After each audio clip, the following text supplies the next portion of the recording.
In the year 2001, the state of Gujarat was hit by a massive earthquake.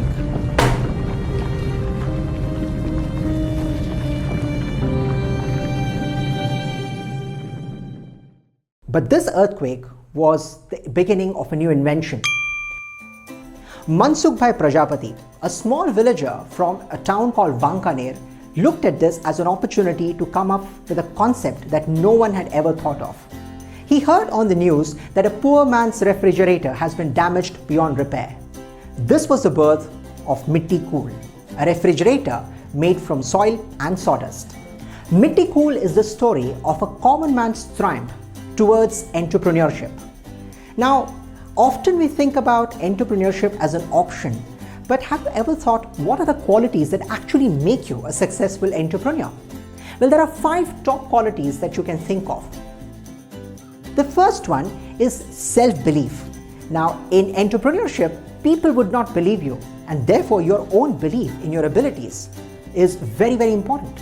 The next thing that you need to look at is goal orientation, which means that often you will be deviated from your goal. But do you have the ability to come back and refocus?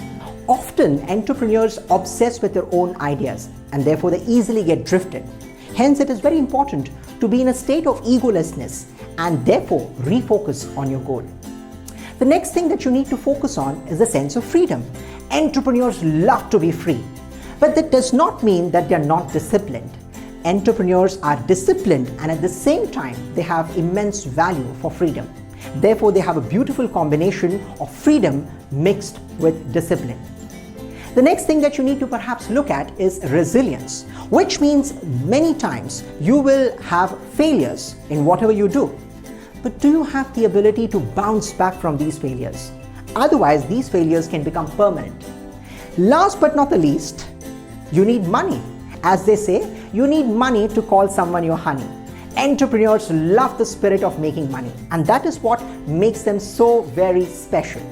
So the next time you think of being an entrepreneur, think of these top 5 qualities.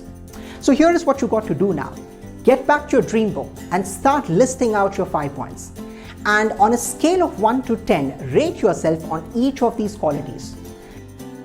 If your score is 1, that means it's on the lower side. If it's 10, it's on the higher side. Perhaps you could be somewhere in between. I'll leave that to you. So identify yourself and find out where you are at this point in time. Remember, the goal is to arise. So friends, keep winning.